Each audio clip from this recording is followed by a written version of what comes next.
Member for Yalabu Pangia. Thank you, Mr. Deputy Speaker.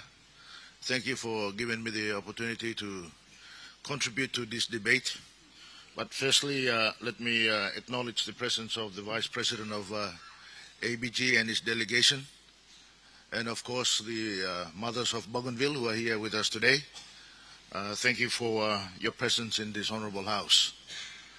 Also, I extend my appreciation, like other members, to the Chairman of the committee and Deputy Chairman and the members of the committee for the excellent report that they have presented to this honorable House, and especially the contributions by Prime Minister Marape and President Taruama and Minister Makiba. I think they've put in a tremendous effort into ensuring that the continuity of the discussions on Bougainville peace agreement continues, and it has certainly not been a difficult issue. I want to say that Papua New Guineans should be proud of themselves. This is not an issue that we should be embarrassed about or feel guilty about. Many governments, since the peace agreement in 2001, have contributed immensely to trying to manage this very difficult issue. And credit must go to them. We have given all the effort that we can. We've put in many hours and many days, and of course, a lot of resources, budget allocations, and Bougainville has always featured prominently in those allocations by all governments. And that is why I thank the government that, the agreements that they have done, there needs to be a conclusion of this issue. And the time frame that they have set to under the Melanesian agreement in New Zealand is timely, that we should conclude this by 2027 and hopefully before the elections, Mr. Speaker. But, none of us were there in 2001 and before that to witness the peace agreements and the intentions behind the peace agreement. So we cannot speak for them, but we can only try and interpret what their thinking was. I think if many of us can recall, many of the participants in that peace agreement were the framers of our Constitution as well. They understood very well the functions and the provisions of the Constitution. And yet they invoked this particular peace agreement into our Constitution to try and mitigate the issue of Bougainville and the crisis that it was facing. And Mr. Speaker, I see the committee's report that it says that this is the spirit of the Bougainville peace agreement, that they have gone about consulting our people in locations throughout the country. And it captures in one of the statements, it says that Bougainville peace agreement served as a political settlement, and it was a framework for peace building.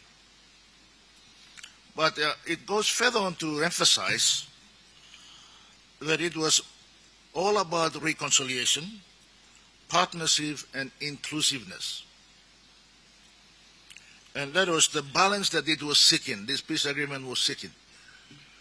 So, Mr. Deputy Speaker, why I say this is that, when we were in government, we approved the conduct of the referendum, knowing very well the outcome will be, Mr. Speaker. We are not naive to the issues that have been raised in Bougainville. Knowing that Bougainville will vote for independence, even though the question was put to them. And now that the Marape government is in carriage of that referendum, we understand the difficulties that it is going through. About the decision that the parliament has to make. Now, we have to understand that the framers of the Bougainville peace agreement gave us options. And that options are not only for Bougainvilleans, also for Papua New Guinea as well. It gives us, this parliament, the right to say no if we have to, and right to say yes. Now the question is, are we all going to accept that? That is the question. Now, I understand that our committee has gone through many locations around it, but it's only gone to 7 locations. Now, we are a nation of millions of people. And I understand that some of us did not go to the elections and get the mandate from our people to vote on this. And I don't think the government was given the mandate to vote on this, so I understand the difficulties.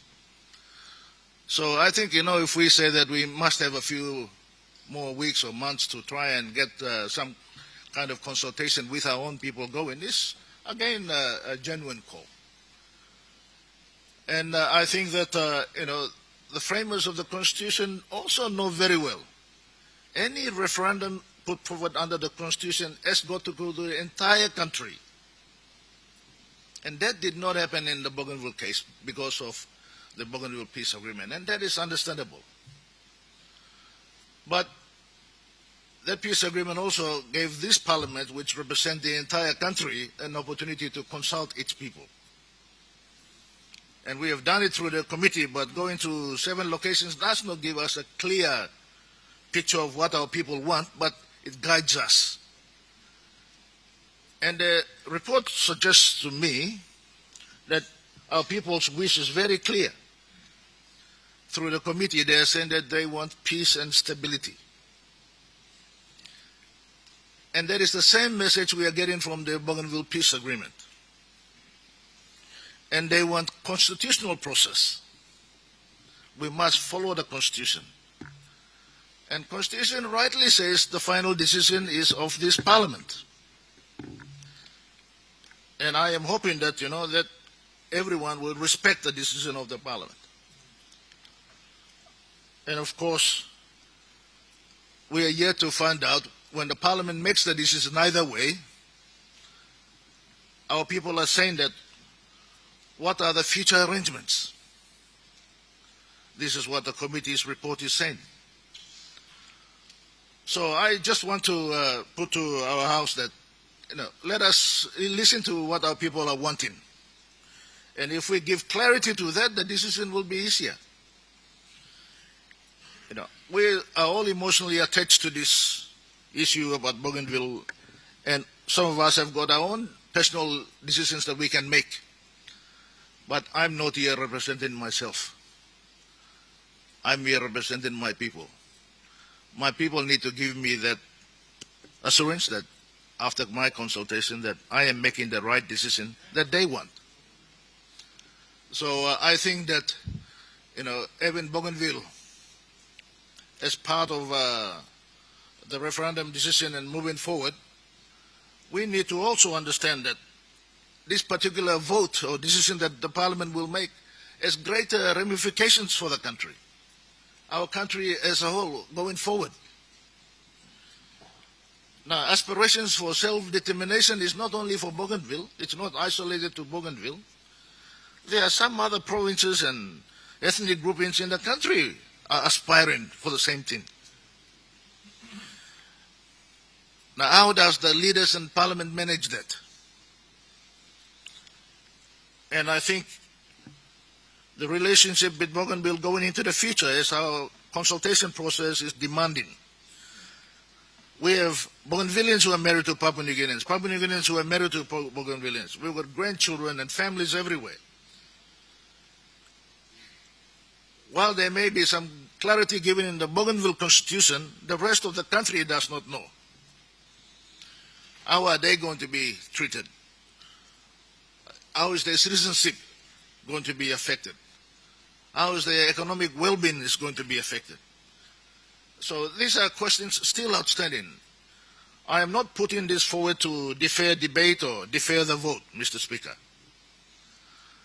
I am just highlighting some practical difficulties leaders are facing in the carriage of taking out this vote or debating this issue. So, Mr. Speaker, whilst the challenge I had for us is to try and manage expectations, I think it is very important that we don't forget that we have a country. We have a country that is got Bougainville at heart. The Bougainvilleans receive the biggest chunk of budget in every budget that I can recall since being elected to this honorable house.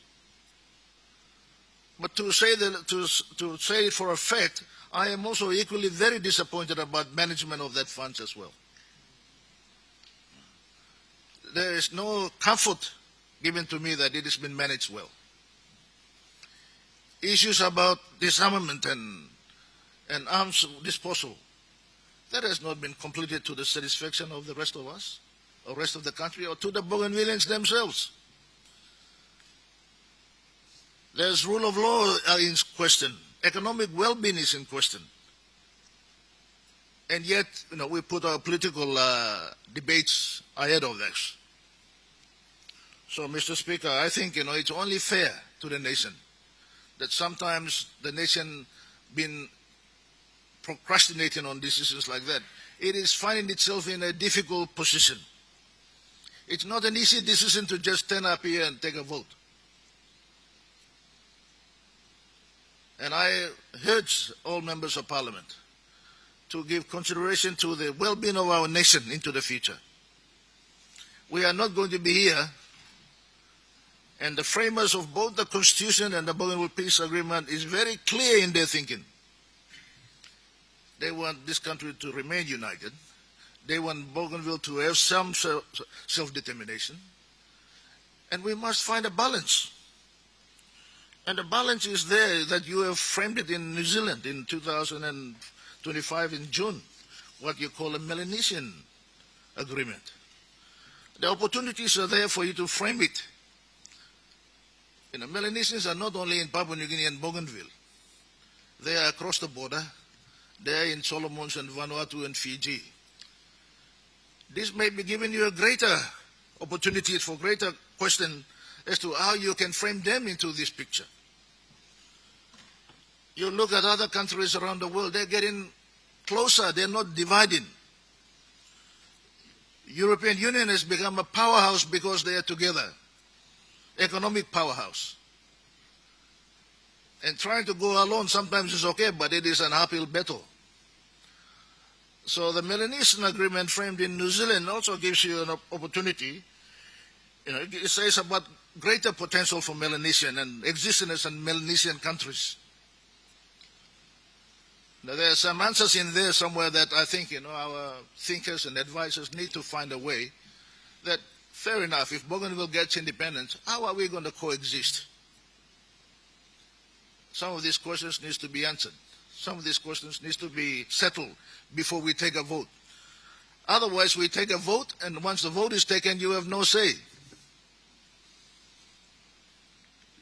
You have no input in how the country is framed or how the relationship is framed.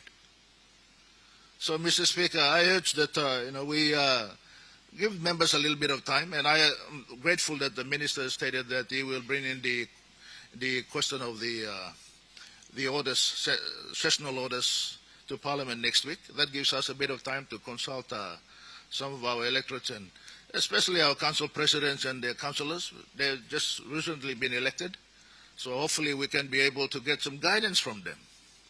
And they will say, yes, I'm all right. Or Brother Blumi, you're going to vote. We'll come and vote. If they say no, we'll come and tell the nation why would they say no. But, it is a decision that is not an easy one, Mr. Speaker. And I urge that, we think it through carefully. And, now yet. We have to do it properly so we understand. And I am very supportive of the self-determination rights of Bougainvilleans or anyone else. But, let's do it together so that Papua New Guinea is stable, Papua New Guinea is peaceful. Thank you, Mr. Speaker.